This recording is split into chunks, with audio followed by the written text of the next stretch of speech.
दान देगा देवा तुझा विसर नवावा तुझा विसर नवावा तुझा विसर नवावा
संगीत अलंकार मधुकर महाराज मोहगावकर त्यांना साथ करतील श्री हरिभक्तीपरायण भागवताचार्य शंकरजी महाराज लोंढे।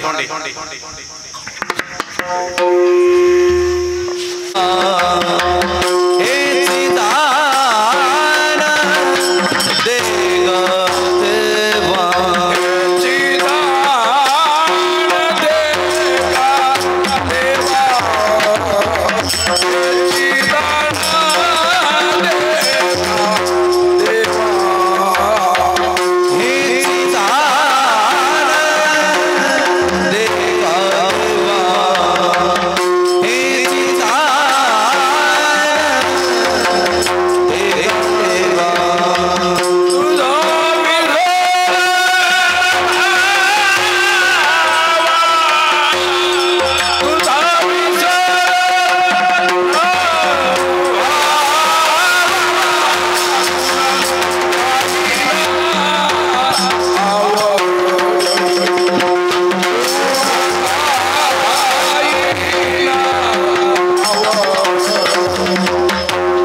तुझा विसर न व्हावा।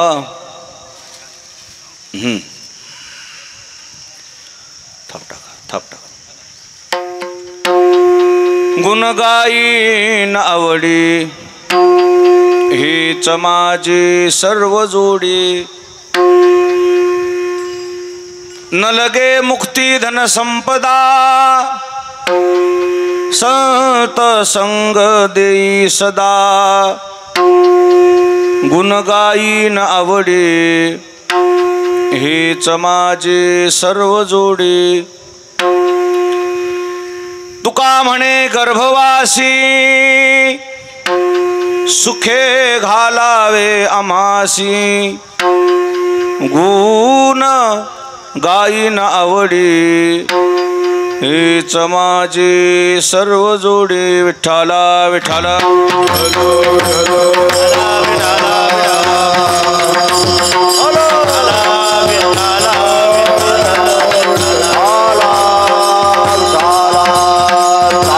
मारुतीरायांच्या समोर समस्त ग्रामस्थ मंडळी धारखेड सर्वांच्या अथक परिश्रमातून आयोजित सुरू असलेला हा अखंड हरिनाम सप्ताह श्रीमद भागवत कथा ज्ञानयज्ञ कथा प्रवक्ते हरिभक्तिपरायण शंकर महाराज लोंढे यांच्या मुखातून आपण कथा ऐकत आहात।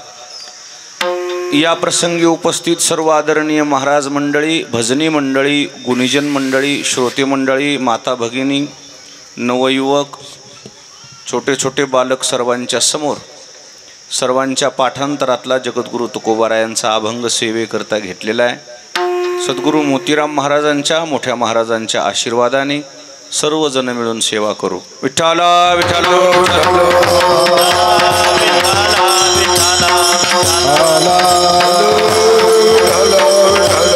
सेवेकरता घेतलेल्या अभंगामध्ये जगद्गुरु तुकाराम महाराजांनी भगवान पांडुरंग परमात्म्याकडे प्रार्थना केलेली आहे, मागणी मागितलेली आहे। प्रार्थनेचा विषय असा आहे,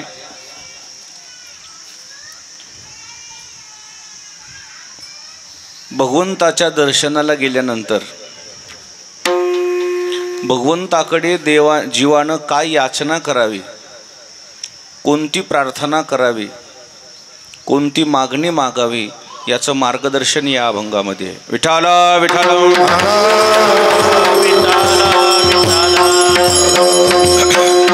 फार सुंदर कार्यक्रमाचं आयोजन आहे.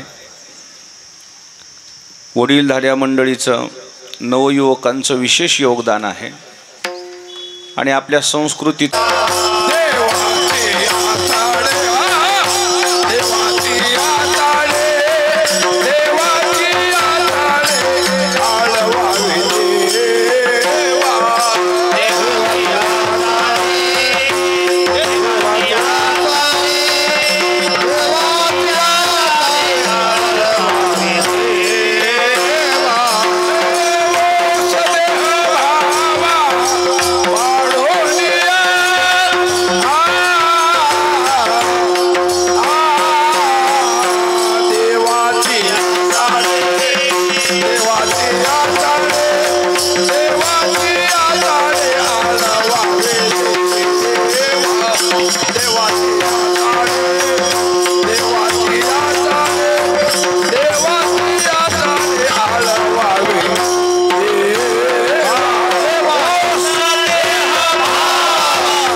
ओस देह भावा पाडून या. केवळ साधू या जगामध्ये देवा करता देव करतात. साधू संत सोडून बाकीचे जे कोणी म्हणाल त्यांचा हेतू केवळ देव नाही. मग त्यांचा हेतू संसार पण असू शकतो. त्यांचा हेतू वाढावे संतान, वाढावे संतान, वाढावे संतान, वाढावे संतान. यही भावे धन धान्य, यही भावे धन धान्य,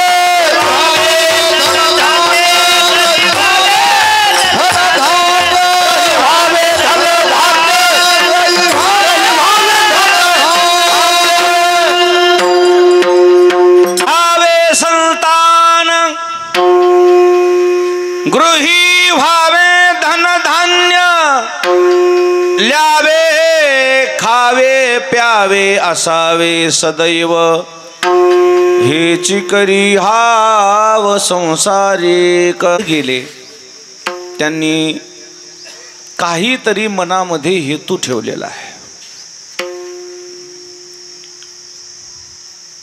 एक मनुष्य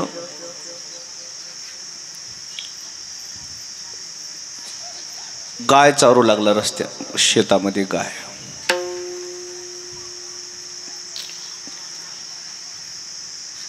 जुन्या काळामध्ये शेतकरी बैल पोळा जवळ जवळ जवळ जवळ जसा जसा आला तसा शेतातला एक धुरा राखून ठेवायचा. राखून म्हणजे त्या धुऱ्याला बाकीची जनावरं जाऊ द्यायचे नाही आणि मग त्याच्यामध्ये तणकट होऊ द्यायचं नाही, काही बाकीचे येऊ द्यायचं नाही. चांगलं गवत असं राखलेला धुरा म्हणतात त्याला. का तर मग आता त्या खांडमळणीच्या दिवशी, पोळ्याच्या दिवशी बैल तिकडं चरले पाहिजे, बैल जगले पाहिजे म्हणून राखलेल्या उश्या, राखलेले धुरे. मग एक मनुष्य गावातला कधीच शेतात काम न करणारा, पण एके दिवशी त्या राखलेल्या धुऱ्याला अशी गाय धरून अशी दोरीनं बांधून त्या गाईला चारू लागला. शेजारी म्हणला वा लय गाईची सेवा चालली बाबा म्हणलं. आज लयच म्हणली बाबा सेवा चालली. सेवा नाही म्हणली. मग रात्री चहाला दूध नव्हतं म्हणले. का? परवाच्या दिवशी लेकरानं गाईची सोय केली नाही म्हणले. पोरं लग्नाला गेली, गाय उपाशीच राहिली. दूध काढायला गेलो तर गाईनं काय मारली?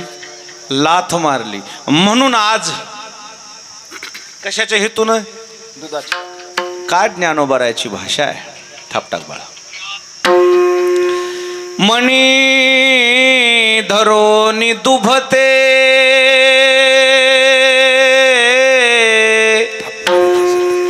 चारू जाई जे गाई ते पेव करोनी आई ते पेरू जाई जे. ज्ञानेश्वर महाराज म्हणजे सेवा आहे काही अपेक्षा दुधाची आहे. दुधाच्या अपेक्षेनं ते गायीची सेवा आहे. तशी माणसं देवदेव करतात पण देवदेव नावाला आणि अपेक्षा आशा धरोनिया मनी काही देईल मनावोनी काही देईल मनावोनी काही देईल मनावोनी आशा धरोनिया काही देईल मनावोनी काही देईल मनावोनी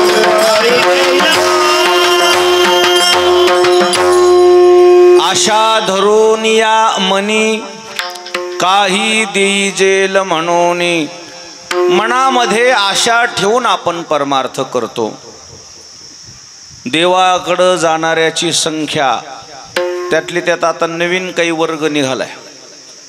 पुरातत्व जे पुरातन दैवत आहे, कुळदैवत आहे, ग्रामदैवत आहे.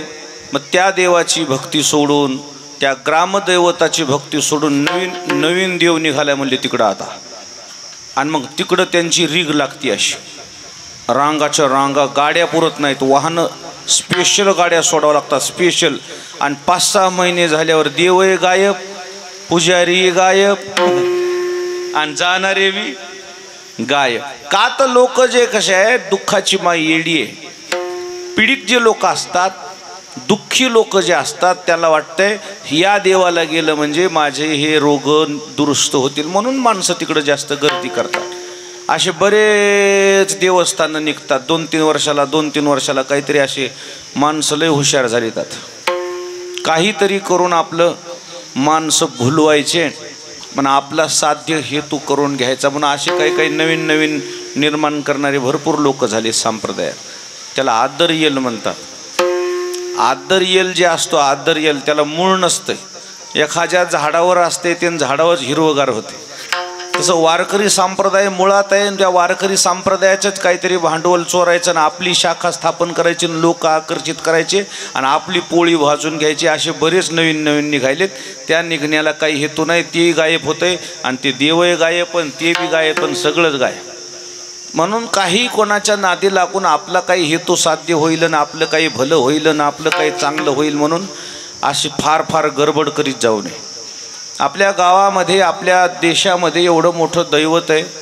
पंढरपूरच्या पांडुरंगासारखं दैवत आहे. गावामध्ये मारुतीरायासारखं दैवत आहे.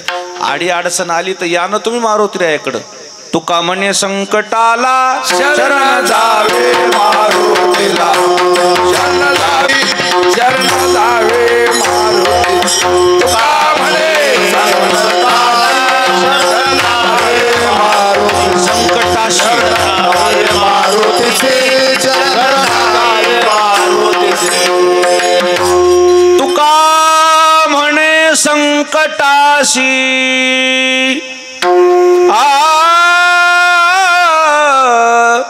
शरण जावे मारुतीशी. आपल्यामध्ये एवढं मोठं ग्रामदैवत असताना काय इकडं तिकडं पळापळी करायची. लोकांना वाटते नाही तिकडं लई गुण आलेत. नवीन काही निघाल्यावर थोडे दिवस गर्दी होती पण ती गर्दी गायब राहत. पुन्हा काहीच राहत नाहीत.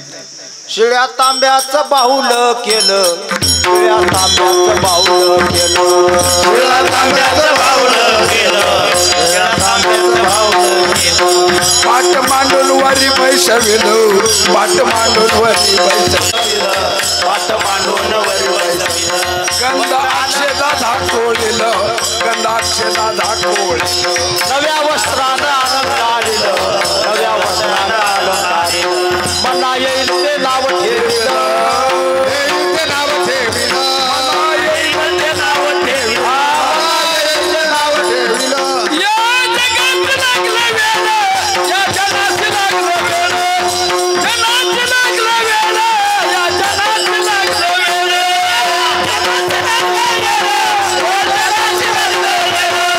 जगात लागलं वेळ या जगात लागलं वेळ जगात लागलं पाट मांडोनी वरी बैसविलं दक्षदा नव्या वस्त्राने अलंकारिले मना येईल ते नाव ठेविले या जनाशी लागले वेड माणसाला कोणाचे वेड लागते माणसं कुणीकडे धाव घेतात पण त्याच्यामध्ये सत्यता तपासावी पानी पीना छान के और गुरु करना पहचान के विठाला विठाला अरे आपलं जीवन ज्याच्या पुढं समर्पित करायचंय त्या देवाचा स्वभाव बघायला नको का त्या गुरुचा स्वभाव बघायला नको का त्या देवाचं चरित्र बघायला नको का त्या गुरुचं चरित्र बघायला नको का तुम्हाला जीवन घडवायचं असेल तुम्हाला भाजीपाला घ्यायचा तर 2-3 दुकानं चौकशी करता उद्धाराचा विषय आहे 2-3 ठिकाणी चौकशी करून स्वतःला समर्पित करा कुठेही समर्पित करू नका स्वतःला आणि म्हणून जीवानं देवाकडे जावं हेतू असणं काही चूक नाही परंतु हेतू कोणता असावा कोण्या देवाजवळ असावा यालाही काही तारतम्य असावं आपल्या महाराष्ट्रामध्ये एवढे मोठे मोठे मोठे मोठे दैवत आहेत भगवान पांडुरंग परमात्म्याच्या दारामध्ये आपण जावं ज्ञानोबारायांच्या दारामध्ये जावं मारुतीरायाच्या दारामध्ये जावं इथं येऊन तुमची उपासना करा माणसं नको तिकडंच चाललीत नवीन काही निघाले की तिकडे धाव जास्तच पाहिजे माणसाची ज्याला त्याला व्यक्ती स्वातंत्र्य आहे त्याच्याशी काही घेणं देणं नाही परंतु काहीतरी हेतू ठेवूनच चाललेत माणसं आपुलाल्या हिताचे न लोभे आपुलाल्या हिताचे नि लोभे मज आवडे तोही भक्त झोंबे ज्ञानोबारायाचं म्हणणं आलंय की तुम्ही तुमच्या जीवनामध्ये हेतू ठेवून जा नाही असं नाही पण तुमचा हेतू निर्मळ असला पाहिजे आणि तुमचा हेतू जर निर्मळ असला तर मी तुमचा हेतू पूर्ण केल्याशिवाय राहत नाही देवानं आजपर्यंत कोणाला निराश होऊन वापस पाठवलं नाही लक्षात ठेवा परमात्म्याजवळ रिकाम्या हातानं कोणी परतच नाही इथे नाही झाली कोणाची निराशा आल्या याच कास कृपेविशी पंढरपूरचा पांडुरंग परमात्मा कोणाला निराश करत नाही कोणाला नाराज करत नाही तुमचं मनोरथ पूर्ण करण्याचं सामर्थ्य त्याच्या अंगी बनलेलं आहे मग त्या देवाजवळ तुम्ही जावं त्या देवाजवळ तुमचा काही जीवनामधला हेतू असावा काही साध्य असावं परंतु माणसं जे त्या देवाकडे जरी जातात हेतू मात्र संसाराचा ठेवतात ठीक आहे तोही हेतू परमात्मा पूर्ण करत नाही असं नाही परंतु तो हेतू आपला पूर्ण होतो पण परमात्मा नाही प्राप्त होत विठाल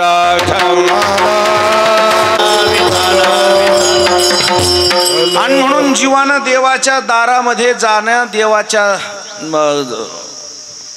दरबारामध्ये जावं पण देवाच्या दरबारामध्ये गेल्यावर काय मागावं याला कळलं पाहिजे त्याचा हेतू निर्मळ असला पाहिजे तिथं भगवान श्रीकृष्णाकडे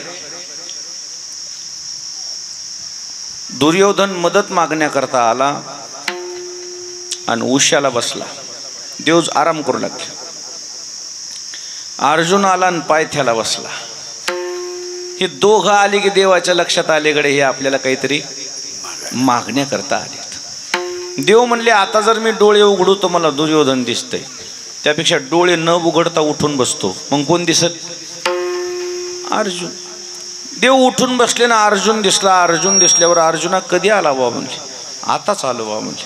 तेवढ्यात हे दुर्योधन पाठीव थाप हाणायली, अगोदर मी आलो म्हणले. भगवान म्हणले काय हरकत नाही, तुमच्या काय अपेक्षा आहेत माझ्याकडून? नाही आमचं ठरलंय म्हणले युद्ध, आम्हाला तुमची मदत पाहिजे. म्हणजे काय अपेक्षा आहे तुला? तुमचं सर्व सैन्य शस्त्र सामुग्रीसह मला देऊन टाका म्हणजे. तथास्तु म्हणले, जा घेऊ. मग आता तो सैन्याचा शब्द देवाने दुर्योधनाला दिला.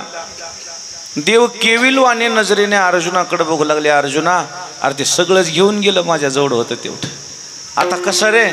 त्यावेळेस भगवान श्रीकृष्णाला अर्जुन म्हणू लागला, देवा तुमच्या जवळचं सगळंच नेलं, पण तुम्ही शिल्लक आहेत ना, मला तुमच्या जवळचं पाहिजे नाही, मला तुम्ही पाहिजे. विठाला विठाल. मग आता ठीक आहे म्हणले बुवा, पण मी येऊन काय करू तिथं?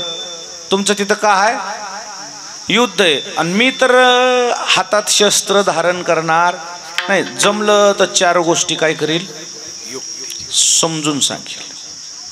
काही 4 गोष्टी तुला चांगल्या सांगेल म्हणले. मग मला बस झालं, मला बाकी काही नको, फक्त तुम्ही सोबत राहा. हरकत नाही म्हणले. त्या अर्जुनाचा विचार मोठा, अर्जुनाचं मन मोठं देवाच्या लक्षात आलं. आणि मग भगवान श्रीकृष्ण अर्जुनाच्या रथावर काय झाले? सारथी झाले. सारथी झाल्यावर अर्जुनानं सांगितलं, देवा हे बरं दिसत नाही, तुम्ही रथ चालवणं, तुम्ही गाडी चालवणं, तुम्ही सारथी होणं बरं नाही, तुम्ही देव आहात. भगवान श्रीकृष्ण म्हणले, अर्जुना काय बरं काय बुरं ते महत्त्वाचं नाही, पण आता संपूर्ण माझं वैभव पुढच्या दिशेनं आहे, आणि मी एकटाच तुझ्या बाजूनं, आणि मी तुझ्या बाजूनं काहीच नाही करायचं हे बरं दिसतंय का? मला काहीतरी काम करावं लागेल, मला युद्ध तर करायचं. बसल्या बसल्या मी काय करतो? रथ हाणतो. अहो पडले पण ते बरं दिसत नाही. त्यावेळेस भगवान श्रीकृष्ण म्हणले, अर्जुना काय बरं दिसतंय काय बरं दिसत नाही हे महत्वाचं नाही रे, मला तुला वाचवायचं पडलंय. विठाला विठाला. ध्वजस्तंभावरी वानरू तो मूर्तिमंत शंकरू सारथी शारंग धरो अर्जुनेसी देखा नवलतया प्रभूचे अद्भुत प्रेम भक्ताचे जे सारथ्यपण पार्थाचे करी तू असे. भगवान सारथी झाले आणि भगवंताने अर्जुनाचं रक्षण केलं. आता मला तुम्हाला विचारायचं आहे, सर्व सैन्य शस्त्र सामुग्री ही दुर्योधन घेऊन गेला आणि अर्जुनाला काय मिळाला? परमात्मा मिळाला. विजय कोणाचा झाला? अर्जुनाचा. देवाला सोडून आजपर्यंत जे जे जे जे लोकांनी मिळवले त्याची निराशा झालेली आहे.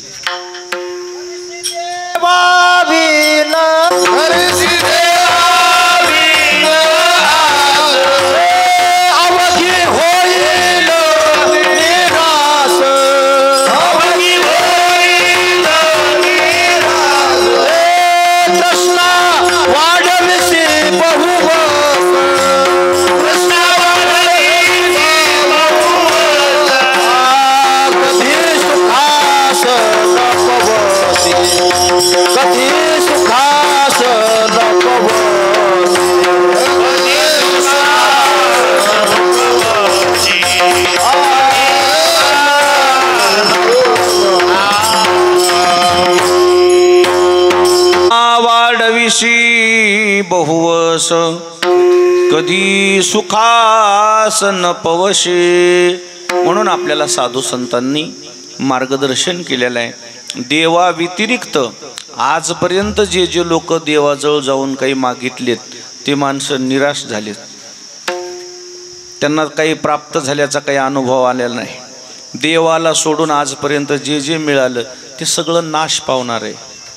देवाजवळ बरंचसं काही देण्यासारखं, परंतु ते जे मिळालं तरी मिळाल्यासारखं वाटच नाही, ते टिकतच नाही. देव अविनाशी आहे, बाकी संपूर्ण गोष्टी नाशवंत आहेत. नाशवंत गोष्टी मिळून उपयोग तरी काय. आणि म्हणून साधू संतांनी देवाच्या महाद्वारामध्ये गेल्यानंतर नाश पावणाऱ्या गोष्टीची अपेक्षा केलीच नाही. विठ्ठल विठ्ठल गेले काही माणसं आणि देवानं त्यांना दिलंय बी, पण देऊन त्याचा उपयोग झाला नाही. 2 लेकरं देवाकडे आले. एक उपमन्यू नावाचा बालक देवाकडे आला. वय वर्ष 5-6 वर्षाचं लेकरू. गरिबी परिस्थिती असल्यामुळे दूध म्हणलं की त्याच्या आईनं त्याला करडीचं पाणी पाजवायचं. करडी कांडोनी जनक जनानी,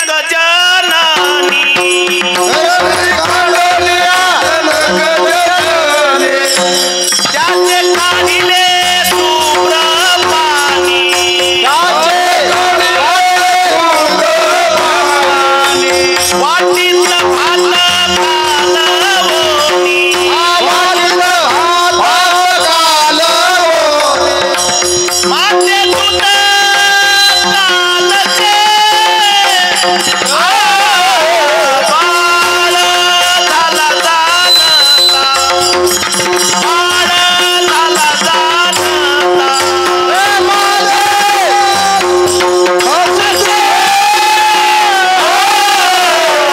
बाळ झाला जानता, बाळ झाला जानता. कांडोनी जनक जननी, त्याचे काढिले शुभ्र पाणी, वाटीत भात कालवणे, माते दूध कालचे. ते उपमन्यू नावाचं बालक परिस्थिती गरिबीची असल्यामुळे आपल्या आईला म्हणू लागलं मला दूध दे. पण त्याने एके दिवशी एक करडीचं दूध नाही, गावरान गाईचं दूध पिलं शेजाऱ्याच्या जाऊन. आणि ह्याला सवय लागली होती कोणत्या दुधाची? करडीच्या पाण्याची. म्हणलं हे दूध जरा वेगळंच वाटायले. आमच्या घरचं असं लागत नाही, आमच्या घरचं दूध जरा पाहतोच म्हणला कोण्या ढोराचं काढलंय, कोण्या गाईचं म्हशीचं काढलंय. घरी आला की म्हणलं आई मला दूध दे बरं. बस म्हणली वागा की लगेच काय कांडाय सुरुवात केल्या. म्हणली आई म्हणला फसविलं मला तू. आजपर्यंत दूध म्हणून मला कोणतं पाणी पाजविलं? करडीचं पाणी पाजविलं. मला कळत नाही की काय माझी फसवणूक केली. आई आहेस की कोण आहेस? लागलं आईला बोलायला, रागवायला. आईच्या डोळ्याला लागल्या धारा. आई रडायला लागली. म्हणली बाळा मी तरी काय करू, आपली परिस्थिती गरिबीची आहे आणि आपल्याला देवानंच दूध दिलं नाही तर मी तरी काय करू. तुला काय, मला तुझ्या पोटाचा दाह शांत करण्यासाठी हे नाईलाजानं करावं लागाय. ना म्हणे मग देवानं असा आपल्यावर अन्याय कसा केला? लोकायला दूध आहे, गाई म्हशी येतं ना आपल्यालाच कसं असं? मग मला काय विचारतो? ते देवालाच विचार की. म्हणजे कुठे देव? आसन म्हणली तिकडे जंगलात. कुठे जाय मला काय ठाऊ. ती म्हातारी सहज म्हणून गेली की हा जंगलातच गेला की उपासना केली. ओम नमः शिवाय, ओम नमः शिवाय, ओम नमः शिवाय, ओम नमः शिवाय, ओम नमः शिवाय, ओम नमः शिवाय, ओम नमः शिवाय, ओम नमः शिवाय, ओम नमः शिवाय, ओम नमः शिवाय, ओम नमः शिवाय, ओम नमः शिवाय, ओम नमः शिवाय, ओम नमः शिवाय, ओम नमः शिवाय. त्याची उपासना सुरू झाली. बालमनावर संस्कार लवकर होतात. बालमन लवकर परिवर्तन होतं. मृदंग शिकायचा ना मृदंग. लग्न झाल्यावर कुठं मृदंग शिकत एक माणूस? त्याचे बोटं वागतात का? हे लग्नाच्या आधीच काय लहानपणी असेल तर त्याला संस्कार लागतील. भागवतरावानं मृदंग वाजविला बचाटेच. भागवतरावानं की हे कीर्तनात आलेलं माणूस लग्न झालं तर 2-3 वर्ष होऊन ते म्हणला काय मृदंगाची खरंच म्हणला काय कसं घव घव लागायले म्हणला. आणि मग म्हणला होय महाराज आता मला मृदंग येतंय का? येतंय म्हणलं तुला. हे लाकडं कुठं वाकत असतात का असे एवढे मोठे झाल्यावर? छोटी फांदीच काय होती अशी वाकती असते. हे वाकत होय. लहान मनावर बाल मनावर संस्कार होत असतात. कोणते संस्कार द्यायचे की ती बाल मनावरच संस्कार दिले जातात. जास्त वय झाल्यावर ते मग ती बुद्धी तेवढी आकलन शक्ती राहत नाही बुद्धीमध्ये.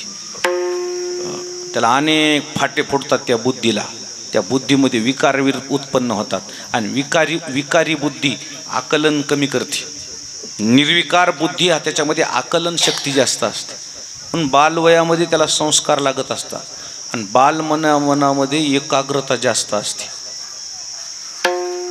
5-6 वर्षाचं लेकरू उपमन्यू एकाग्र झालं. काय प्रार्थना केली, उपासना केली, महादेवाला प्रसन्नच करून घेतलं.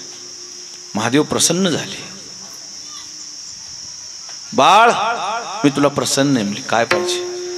काय ना म्हणले माझ्यावर अन्याय झाला, गरिबी परिस्थितीनं आम्हाला आमच्या आईनं फसविलं, दूध म्हणून करडीचंच पाणी पाजविले म्हणले. मग काय पाहिजे? अशी वाटी घेऊन आलं तर संघ. काय घेऊन आले वसंतराव? वाटी घेऊन आले. म्हणली मला दूध पाहिजे. लागले देव हसायला. दूध देईल म्हणले वाटी भरून, एकाच घोटात पिऊन घेशील. पुन्हा प्रार्थना करतो का? आणि पुन्हा मग तपश्चर्या करतो का? अरे तुला वाटीभर काय मागायलास?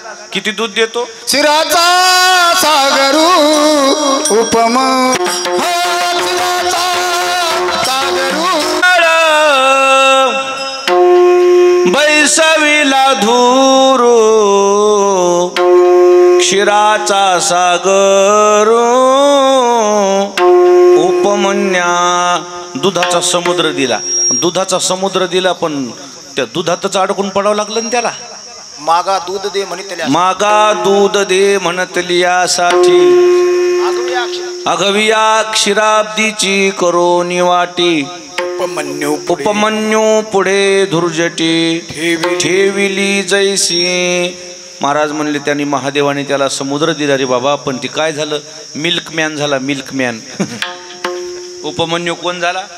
दूध डेअरीचा मालक. त्याला दूध डेअरीसाठी देव करायचा होता का? उपमन्यूचा परमार्थ परमात्म्या करता का दुधा करता? परमात्म्या करता. मग परमात्म्या करता केल्याला परमार्थ कशानं वाया गेला? किती भर? वाटीभर दुधानं अडकून पडला. म्हणजे परमात्म्याजवळ जे पाहिजे ते आहे बाबा, पण जे पाहिजे ते मिळेल, पण परमात्मा नाही मिळत ना. मग विठाला विठाला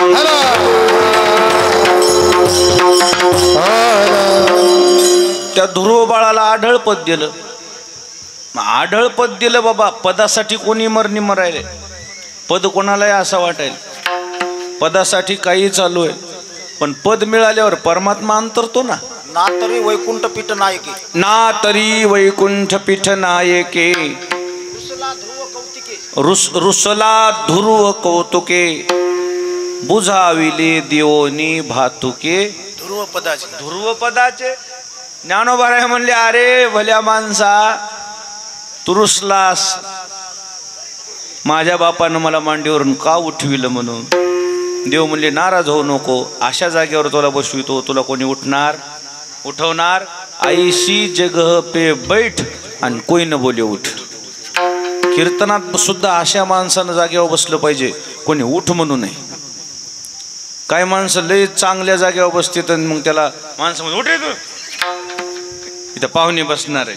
ऐशी बात बोलो, आया ऐशी बात बोलो, ऐशी बात बोलो, कोई न बोले झूठ, कोई न बोले झूठ. ऐशी जगह पे बैठ आणि कोई न बोले उठ. ध्रुवपळाला देव म्हणले तुला अशा जागेवर बसवितो, तुला कोणी काय करणार नाही. त्याला वाटलं बरं गड्या म्हणून. आणि ते चंद्र सूर्य हे तोपर्यंत मी तुझं काय करील, अस्तित्व जिवंत ठेवील. ते म्हणलं बरं आहे, मग आज न उद्या म्हातारा तर मरून जाणारच आहे, मग पुन्हा कुठं बसावं. आढळपद दिलं ना, आढळपद दिल्याबरोबर लोकांना वाटलं काय देवानं त्याला मोठं केलं मोठेपणातच अडकून पडलं ना ते, त्याला परमात्मा कुठं मिळालाय? विठ्ठल विठ्ठल. देवा व्यतिरिक्त आजपर्यंत कोणाला जे जे मिळालंय त्या मिळालेल्या गोष्टीमध्ये माणूस अडकून पडते. आजपर्यंत बऱ्याच लोकांना देवानं दिले ना, कोणाला काही दिले कोणाला काही दिले, आणि माणसं त्याच्यातच गुंग आहेत, त्याला देव माहीतच नाही समजायचं. तुम्हाला एक गोष्ट सांगतो, भजन करा. विठ्ठल विठ्ठल.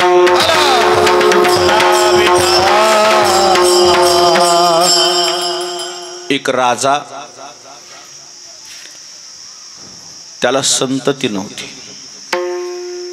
मग आता उत्तराधिकारी कोणाला करायचं, गादीवर कोणाला बसवायचं? लोकशाही नव्हती. कोणती शाही होती? राजेशाही. मग राजाला जर वारिस नसेल तर मग गादीवर कोणाला बसवायचं? एक तर कोणाला तरी काय घ्यावं, दत्तक घ्यावं. नाही तर दुसरा एक नियम होता, हत्तीच्या सोंडेमध्ये हार द्यायचा, पुष्पहार, आणि गावाला सगळ्या गावाच्या बाहेर काढायचं आणि गावाला असं रांगेत उभा करायचं. गावाला हत्तीनं ज्याच्या सोंडेमध्ये तो हार घातला की त्याला राजा घोषित करायचं. असा काय होता पहिला? दंडक होता. निवडणूकच तशी होती. आणि आता जर तशी पुन्हा निर्माण झाली तर हत्तीला सुद्धा मॅनेज करतील लोक. आता काय करतील? हत्तीला सुद्धा आमिष दाखवतील, केळाचं घड फिड दाखवतील आणि माझ्याकडे म्हणते. असो, विनोदाचा भाग सोडून द्या. मग राजाला वाटलं मग आता करावं काय? आपल्या गावात कोणी बुद्धिमान आहे का? निरपेक्ष वागणारा कोणी आहे का? निस्वार्थी आहे का? राज्य कारभार करण्याच्या योग्यतेचा आहे काय? तपासला पाहिजे. पण त्यांनी दौंडी दिली. ऐका, आपले राजे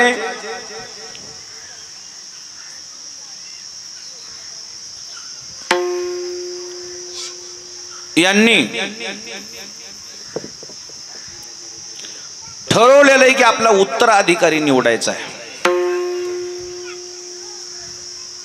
मग उत्तराधिकारी निवडायचा आहे तर कसा निवडायचा आहे? राजाने एक मोठा उत्सव ठेवलाय. फार मोठा एक मंडप निर्माण केलेला आहे. त्या मंडपामध्ये अनेक गोष्टी ठेवलेल्या आहेत राजेसाहेबांनी. परंतु राजेसाहेबाचं म्हणणं आहे, मला जर अगोदर कोणी येऊन भेटल त्याला मी माझ्या गादीवर बसवणार आहे. मंडप होता 100 एकरचा. किती एकरचा? 100 एकरचा. आणि मंडपाच्या प्रवेशद्वारातून आत आल्यानंतर अशा सुविधा होत्या की त्या सुविधेमध्ये माणसं अर्धी तिथंच अडकली. मंडपात प्रवेश केल्या केल्या एका बाजूनं चहाची दुकानं होती, चहा कॉफी. आणि आत प्रवेश झाल्या ते चहा जे होता 1000 रुपयाला 1 कप होता. चहा कसा होता?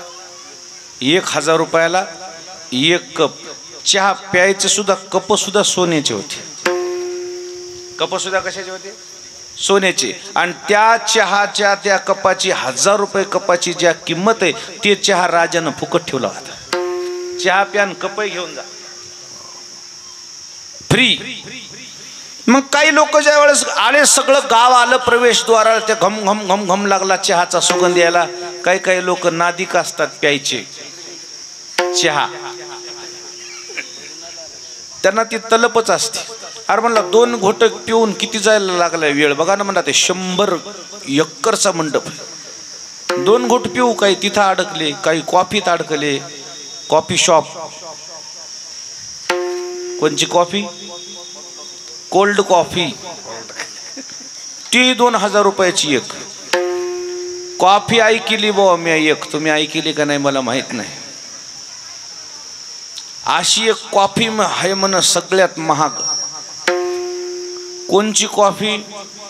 मांजराला कॉफी खाऊ घालायची. कॉफीचे फळं असतात, तुम्ही बघितले नसेल का, पाहिले तिकडे बाहेर बाहेर राज्यात. ते कॉफीचं झाडच असते. मांजराला ती कॉफी खाऊ घालायची. मांजरानं संडास केली की त्या संडास केलेली ती कॉफी टाकायची. ती सगळ्यात महाग कॉफी आहे म्हणून. तुम्हाला नसन माहित आहे का? नवीन हे निघाले आता. काय खातील लोक? मांजराची संडास वाळू घालायची ती टाकायची म्हण कॉफीत. ती सगळ्यात महाग कॉफी म्हणून. अशी कॉफी तिथं 2000 रुपये कपावाली पण फ्री. लोक म्हणजे चव घ्यायला काय हरकत आहे. माणसं काही तिथं अडकले. पुढे गेल्यावर नाश्त्याचे स्टॉल होते. डोसा, उपमा, इडली, अजून वडा सांबर, उटप्पा. बाबा बाबा घम घम घम घम लागला सुगंध यायला. काही माणसं म्हणले बाबा मला सकाळी शुगर आहे, गोळी घ्यावं लागते, नाही तर मला 100 एकर चलता येत. 2 घास खाल्ल्याशिवाय मला गोळी कशी घेता येईल. काही तिथं अडकली. थोडं पुढं आले की होते कपड्याचे दुकानं, रेडीमेड कपडे. असे कपडे होते की आपण जेवढी किंमत ऐकली नाही. ड्रेसची सुरुवाती किंमत 1 लाख रुपये होती. म्हणजे 10 लाखापर्यंतचे ड्रेस होते. आणि ते सगळे ड्रेस फ्री होते. लोक म्हणले राजा जर झालो तर आपण नाही कदाचित. म्हणजे अशा फाटकाड कपड्यावर दिसते का? 2 कपडे घ्यायला किती वेळ लागाले. म्हणजे फ्री हे सगळं. काही त्या कपड्यात अडकले. काही पुढं गेले की सोन्याचे दुकानं होते. लॉकेट, ब्रासलेट, अंगठ्या. माणसाला काय इतकंच असते. काही महिला मंडळीचे दागिने, नेकलेस, गंठन त्याच्यात म्हणले ते ह्याच्यावर. आणि त्याच्यावरूनच लिहिलं होतं हे सगळं फ्री आहे. ज्याला जे पाहिजे ते आवडते ते घ्यायचं आणि चलत राहायचं. सोनं लाखाच्या घरात गेले म्हणले. मग काही त्याच्यात शिरले. और तिथं झाल्यावर राजा झाल्यावर ओपते का म्हणजे असे फटफट उघडं. तर माणूस असं वैभव तर जर दिसावं म्हणले. काही त्याच्यात घुसले. थोडं पुढं गेल्यावर मनोरंजनाचे साधनं होते. कशाचे साधनं होते? मनोरंजन. त्या मनोरंजनामध्ये काही पिक्चर नवीन लागलेले, काही स्टेज शो होते. स्टेज शो तुम्हाला तर माहिती आहे. आता ते लाख 10 लाख रुपये त्याला देऊन आणावं लागते. आणि ते तिथं फुकट होते बघायला. काही माणसं म्हणजे अरे एक झलक बघाय काय व्हायला. 100 एकर मंडप जायचा आहे, एक झलक बघायला काय. काय त्याच्यात घुसले. पुढं स्टेडियम होतं क्रिकेटचं. IPL फायनल चालू लागलं. काय पोरं सोरं शौकीन होते. अरे म्हणले स्कोर तर पाहू. फॅन होते ते. पाहू म्हणले जे खेळाडू आपल्याला टीव्हीत बघायला मिळते ते इथं प्रत्यक्ष बघायला. आणि पुन्हा ते बघायला नुसते नव्हते. मग त्यांनी आजपर्यंत खेळलेल्या बॅट आणि बॉल सही करू ते देऊ लागले कोणालाही फुकट. लोक म्हणले अरे बाबू. मग ते त्याच्यात शिरले. त्याची एक बॅट लाख रुपयाची असते. लाख रुपयाची बॅट. आणि पुन्हा त्यानं सही केलेली. जाऊ म्हणलं पळत पुढे जाऊ. एकदा घेऊ द्या एवढी बॅट. काही त्याच्यात घुसले. एक असा मनुष्य निघाला. त्यानं विचार केला 100 एकराचा मंडप राजानं घातला. चहा त्या राजाचाच, कॉफी राजाचीच, नाश्त्याचे दुकानही राजाचे, कपड्याचे दुकानं राजाचे, सोन्याचे दुकानं राजाचे, मनोरंजनाचे दुकानं राजाचे. हे सगळं राजानंच घातलंय. तर ए बापू, या सगळ्या गोष्टीत अडकण्यापेक्षा सरळ राजाकडे गेल्या होता आपणच राजा होणार आहेत. मग हे कोणाचं झालं सगळं? मग इथं कशाला अडकायचं? एक माणूस जे आजचे कोचे खवले धोत्रावालं होतं धारखेडचं, ते नीटच सर सर सर सर सर सर सर सर सर सर इकडं तिकडं पाहिलंच नाही त्यानं. हे सरळ राजाजवळ गेलं. राजाच्या जाऊन चरणावर डोकं ठेवलं. साहेब म्हणला मी आलो. बस म्हणले गादीव. त्याला गादीव बसविलं. त्याचा राज्याभिषेक. ही इकडंच अडकली चहावाले. त्याचा सोन्याचा मुकुट घातला. त्याला नवे कपडे, त्याला आंघोळ घातली. त्याला 8 अंगठ्या घातल्या सोन्याचे सगळे. त्याला आभूषणं घातले, त्याच्या बाजूला हवा घालायसारखे असे लोक त्या दाश्यान हेन तेन दन दन नगारे वाजवायलेत, फुलाच्या शेजा घातलेल्या त्याला चालायला, असे लोक त्याची तिथं स्वागताची तयारी, बँड काय वाजायलाय आणि लोक त्याला हार घालायले, त्याला स्वागताचे त्याला शुभेच्छाचे फोन यायलेत, अमेरिकेचा फोन, चायनाचा फोन, सगळ्या देशाचे फोन यायलेत, अभिनंदन, नव्या सरकारचा अभिनंदन, नव्या सरकारचा अभिनंदन. ते म्हणला थँक्यू, मुझे अब टाइम नहीं है, हम बाद में बात करेंगे. ते त्याला उरफाट त्याला उत्तर द्यायले, त्याचे पीएन त्याच्या त्या हेन ते सर सर सर सर सर सर म्हणून त्याचा जी एवढा मोठा जलजलाट व्हायलाय. हे हळू हळू हळू हळू हळू हे चाललेली होती का अडकलेली, ते यायले तर एक आलं बो, एक जण आलं ते म्हणलं वो वो उत्तम तू येतो कसा, कोणाला म्हणाले, राजाला. राजाला. राजा म्हणला अरे तू रे बोलतो राजाला, याला जेलमध्ये टाका. वो वो म्हणलं तू तर आमच्या कामावून मला जेलमध्ये उरफाट बोलायला म्हणले मला, मी राजा, राजाला उरफाट बोलतो का, आता मी तो नौकर आहे का म्हण, मी आता कोण आहे, राजा आहे. आलं ते माणूस म्हणाले ओय ओय उत्म्या तू कसं बाबा, आता ते उत्म्या म्हणलं, धरा याला धरा. दोन पोलिसवाल्यांनी छापटा हल्ल्या म्हणजे सर मार, राजाला उरफाट बोलतो का म्हणले, सर येते. सगळे लोक दुनिया अशी जे येऊले ते धरायले उरफाट होते, सगळे लोक येऊ दिले. राजानं घोषणा केली, येड्यो प्रवेशद्वारामध्ये मी जेवढे स्टॉल लावले होते ते आमिष होतं, तुम्ही आमिषाला बळी पडलात आणि राज्यपद माग तुमच्या हातातून निसटून गेलं. हा माणूस आमिषाला बळी पडला नाही आणि सरळ माझ्याकडे आला, मी याला राजा घोषित केलंय म्हणले. तशाच परमात्म्याने हे सगळे जे दुकानं घातलेत हे आमिष आहेत देवानं घातलेली. हे आमिषामध्ये अडकून पडले, कोणाचं कपड्याचं दुकान आहे, कोणाचं मोबाईलचं दुकान आहे, मातोश्री मोबाईल, कोणाचे काही मेडिकल आहेत, कोणाचे काही कोणाचे टेलरचे दुकान आहेत, क्या बात है, कोणाचे वाळूचा व्यवसाय आहे, कोणाचं काय आहे, कोणाचं वाहन आहेत, कोण गुत्तेदार आहे. त्याच्यातच हे लोक अडकून पडलेत. याला माहीतच नाही की आपल्याला राजा व्हायचे म्हणून, याच्यात अडकून पडले आणि म्हणून ही माणसं देवापासून दूर राहिलेत. देवाच्या दारात गेल्यानंतर आमिषाला बळी न पडता सरळ जर देवाच्या दिशेनं जीव गेला तो राजा म्हणजे देव झाल्याशिवाय राहत नाही. विठ्ठला विठ्ठल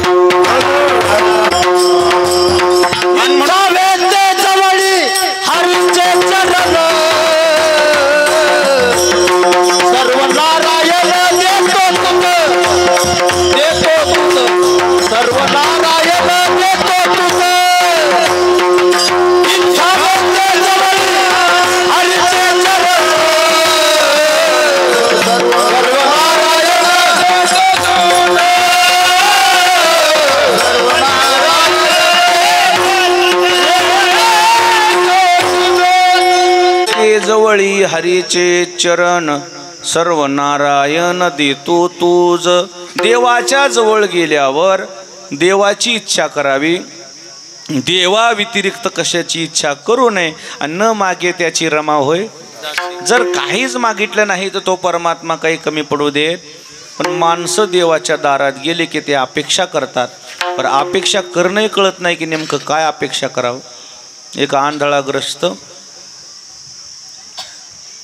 आणवानी पायानं महादेवाची पूजा करायचा, पायीवारी करायचा आणि दररोज जायचा 3 किलोमीटर. ऊन वारा पाऊस कशाची तमान बाळगता कसा जायचा, पायी जायचा. महादेव प्रसन्न झाले. वरमरोही माग काय मागायचं तो मी तुला वरदान देतो. ते म्हणला देवा पावसाळ्यात पाय फसायलेत, उन्हाळ्यात पाय पोळायलेत, हिवाळ्यात पाय थंडी वाजायली उलायलेत. म्हटले मग काय तुझं म्हणणं आहे. हे पायानं यायचं जायचं बंद करा, मला 2 काय द्या, पंख देऊन टाका. मला काय द्या, पंख द्या. आदर हेलिकॉप्टर माझं जाऊन मी दर्शन करून यावं. तथास्तु म्हणले महादेव. काय म्हणले, तथा असतो म्हणले की त्याला पंख आले की त्यानं उड्डाण मारली की महादेवाचं मंदिर कुठेही ध्यानातच नाही, त्याच्या महाग पलीकडून होतं तळ. आता त्याला का वरून दिसायले की काय आंधळ मनुष्य. गेलं तळ्यात. आता तळ्यात पडल्यावर पाखरू तळ्यात पडल्यावर त्याला पुन्हा उठता येत. गेलं बुडलं मेलं. ज्ञानेश्वर महाराज तिथंच होते. तुम्ही म्हणताना वाचविलं नाही का? वाचवायचा प्रयत्न केला, गौसलच नाहीत. ज्ञानोबाराय म्हणले त्याला, भल्या माणसा आंधळिया गरुडाचे पंख आहाती,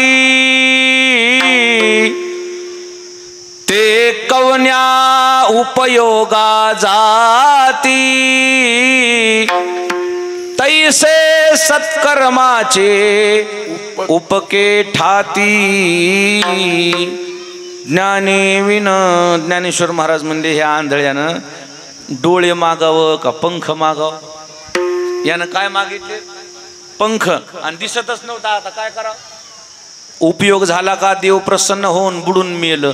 तसं आम्ही देव करतोय, परंतु काय देवाजवळ मागावं याचं काही आपल्याला अजून रहस्य उलगडलं नाही.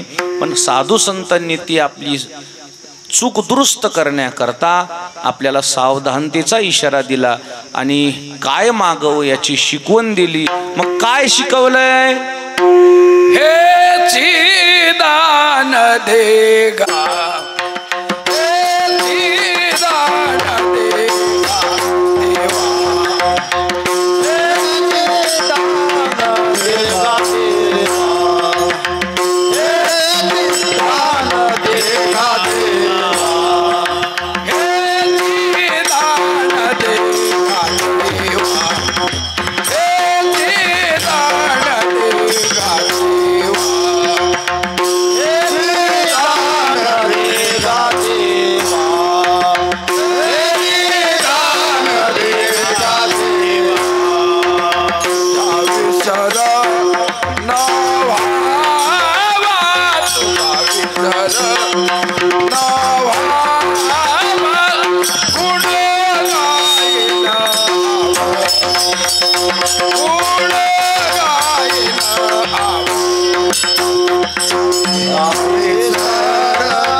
देवा तुझा विसर न व्हावा. आणि म्हणून जीवाने देवाच्या महाद्वारामध्ये गेल्यानंतर इतरत्र काही देवाकडून इच्छा आकांक्षा अपेक्षा करण्यापेक्षा एकच अपेक्षा करावी, तुझा विसर न व्हावा. जीवानं देवाला विसरू नये. आणि परमात्मा जर आपण नाही विसरलो तर परमात्मा आपल्याला काही कमी पडू देत. आजपर्यंत जे माणसं देवाच्या दिशेनं गेले ते यशस्वी झाले आणि देवाच्या व्यतिरिक्त काही अपेक्षेने गेले ते अयशस्वी झाले, त्यांना यश आलं नाही. आणि म्हणून आपलंही जीवन यशस्वी व्हावं याकरता देवाजवळ आपण देवच मागितला पाहिजे. बाकीच्या सगळ्या गोष्टी आपल्या मनगटात बळ आहेत, आपण मिळवायच्या. नाही मिळवल्या आपलं ध्येय लहान ठेवायचं, जे आहे त्याच्यात समाधान मानायचं. उगले फार मोठे घास घ्यायचे नाही, फार मोठी उडी मारायची नाही. जितकं झेपतंय तितकं घ्यायचं, जितकं जेवढं आपल्याला जमतं त्याच्यात समाधान मानायचं. मनगटात बळ हे मिळवायचं. देवाकडं गयावया करायचं नाही की आम्हाला हे द्या आणि ते द्या, लाचार व्हायचं नाही. जेवढं हे आपल्या मनगटात मळ, तर तरुणाईनं कष्ट केले पाहिजे, तरुणाईनं अभ्यास केला पाहिजे, तरुणानं स्वतःच्या पायावर उभं राहिलं पाहिजे. स्वतःच्या पायावर उभं राहिल्याशिवाय लग्नसुद्धा करीत जाऊ नये. उगच काय बायकोला साडी आणायची, बापाजवळ हात पसरायले, दादा का 200 रुपये द्या की, आहे तुझ्या लाचाराच्या लग्नच होईनत. मग स्वतःच्या जीवावर कष्ट करणाऱ्या कोण म्हणलं मुलगी देत नाही? मी देतो. काय कमाल आहे, लग्न होईन. त्याचं कारण म्हणजे काय माहिती आहे का? व्यसनाधीनतेचं प्रमाण वाढलंय म्हणून लग्न होईन. दुसरं काय कारण आहे लग्न व्हायचं? स्वतःच्या पायावर उभा राहणारे जे माणसं आहेत त्याच्या मागं लागून लोक पोरी दिलेत. कोण म्हणले देईनात? बिनधास्त कष्ट करा, स्वावलंबी बना, आत्मनिर्भर व्हा. कोणाच्या पुढं असा लाचार होऊन हात पसरू नका. स्वतःच्या जीवावर जगायचं.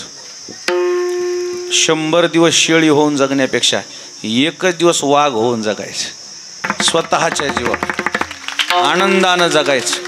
आणि म्हणून आपण हा परमात्म्याकडे एकच संकल्प केला पाहिजे, देवा आम्ही तुझ्याकडं काही मागण्याकरता आलो नाही, फक्त तुझी नजर आमच्यावर ठेव, तुझी दृष्टी आमच्यावर ठेव, तुझा आशीर्वाद राहू दे आणि आम्हाला झुंजण्याकरता बळ दे, आम्हाला शक्ती दे, आम्ही स्वतः स्वावलंबी होऊ. अशा पद्धतीनं आपण वाटचाल केली पाहिजे. आणि म्हणून आपल्या धारखेड नगरीमध्ये सुंदर कार्यक्रमाचं आयोजन आहे. नवयुवकाचं विशेष लक्ष आहे. असंच लक्ष ठेवीत जा. आपल्या गावामध्ये ज्यांच्यामुळे गावामध्ये हे परमार्थाचं रोपटं चांगल्या प्रकारे वाढलं, वैकुंठवासी हरिभक्तीपरायण आमचे रंगनाथ तात्या चोरघडे यांची प्रथम पुण्यतिथी दिनांक 18 ते 20 असा 2 दिवसाचा उत्सव आहे. 3 दिवसाचा. त्याच्यामध्ये फार एक आगळा वेगळा उपक्रम आहे. तात्याच्या आठवणीला उजाळा देण्याकरता त्यांनी एक पुस्तिका तयार केली, त्याचं प्रकाशन आहे. हरिभक्तीपरायण चैतन्य महाराज देगलूरकर, प्रमुख पाहुणे डॉक्टर सतीश बडवे, संत साहित्याचे अभ्यासक आहेत. संध्याकाळी रात्री 8 वाजता 18 तारखेला रोहिदास महाराज बामणीकर यांचं कीर्तन आहे. पुन्हा 19 तारखेला प्रवचन डॉक्टर प्राध्यापक विद्यासागर पाटंगणकर यांचं सकाळी 11ला प्रवचन आहे. 8 वाजता ज्ञानेश्वर महाराज बंडकर यांचं कीर्तन आहे. तिसऱ्या दिवशी 20 तारखेला दुपारी आपली सेवा आहे. 1 वाजता मी येणार आहे. या सगळ्या कार्यक्रमाची या ठिकाणी आपण नोंद घ्यावी. विनीत वसंतरावजी रंगनाथरावजी चोरघडे, प्राध्यापक डॉक्टर मुंजाजी रंगनाथरावजी चोरघडे, सौ अनुसया वैजनाथराव भडके असा या परिवाराने कार्यक्रम आयोजित केलेला आहे. मीही 20 तारखेला दुपारी 1-1:30 वाजता येणार आहे. याची आपण गावकरी मंडळींनी नोंद घ्यावी. तात्याचं कार्य परमार्थाच्या बाबतीत फार मोठं योगदान होतं. भडंग स्वभाव होता. जे असेल ते तोंडावच, हे मधली गाठण ती काहीच नव्हतं. उजागर जे होतं ते होतं. त्यांनी बराचसा काळ परमार्थामध्ये या लोकांना मार्गदर्शन केलं. त्याही कार्यक्रमाला आपण सर्वांनी उपस्थित राहावं. दुसरा कार्यक्रम आमचे औंढेकर मोठ्या महाराजाचे शिष्य आहेत.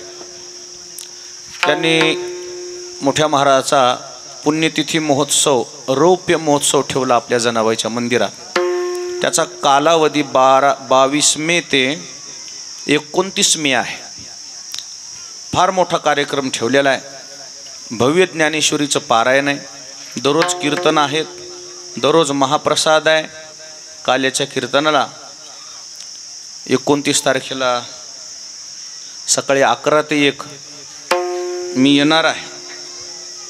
आणि त्यामध्ये शोभायात्रा गंगाखेडमध्ये काढणार आहेत. रामचंद्र महाराज मोठी आहेत, निष्ठावंत महाराजाचे शिष्य आहेत. त्या गंधमादन वानरासारखं असे निष्ठावंत आहेत. त्यांनी कार्यक्रम ठेवला आहे. धारखेडच्या सगळ्या मंडळीला विनंती आहे, जे नवयुवक आहेत ह्या सप्त्यामध्ये त्याला विनंती आहे, रामचंद्र महाराज आपल्या महाराजाचा कार्यक्रम करायलेत, आपल्या गुरुचा कार्यक्रम करायलेत, म्हणून धारखेडनं सगळ्या मंडळींनी त्याच्या मागं उभा राहा, खंबीर उभा राहा. धारखेडन रामचंद्र महाराज वेगळे वाटले नाही पाहिजे, त्याला उघडं पडू द्यायचं नाही. जिथं कमी तिथं धारखेड. अशा पद्धतीनं गावातल्या लोकांनं तन मन धनानं महाराजाच्या मागं उभा राहा, कारण मोठा कार्यक्रम घेतला आहे. असा हा भव्य दिव्य कार्यक्रम आमच्या रामचंद्र महाराजाने घेतला आहे. त्यांच्याही सोबत राहा. त्यांच्या पंक्ती वगैरे सगळं केलेलं आहे त्यांनी. पण मनुष्यबळ पाहिजे. काय पाहिजे? मनुष्यबळ. मनुष्यबळ म्हणून हे जे थोर म्हातारे कोतारे माणसं आहेत, वडीलधारी मंडळी आहेत, इथं बसण्यापेक्षा तिथं बसा. कुठं? जनाबाईच्या मंदिरात. अलीकडे घेऊ जरा त्या अन्नपूर्णा ग्रहमला. मी बोलतो आमदार साहेबाला, अलीकडे घेऊ, मोकळं पटांगण आहे, पलीकडे जरा लग्न कार्य संपत्तीत महाराज तेव्हा. अन्नदानाला इकडे घेऊ, काय काळजी करू नका. अन्नदानाला इकडे घेऊ, काहीच अडचण नाही. आता मात्र पुन्हा एकदा सर्व धारखेडकर मंडळीला मनापासून धन्यवाद देतो. माझ्याला रजा घेतो. विठोबा रखुमाई,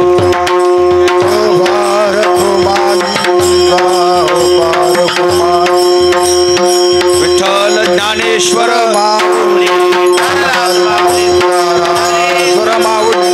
टाळी टाळी टाळी टाळी. काही लोकांचे सत्कारच्या हस्ते सत्कार होतील. माझा पुढचा वेळ झालाय, मी येतो आता. कोणाचे सत्कार आहेत ते त्या हिशोबानं माईकमध्ये पुकारा आणि पुकारून मग सत्कार करा. आरती झाल्या होय का? हो. विठ्ठल जय जय विठ्ठल.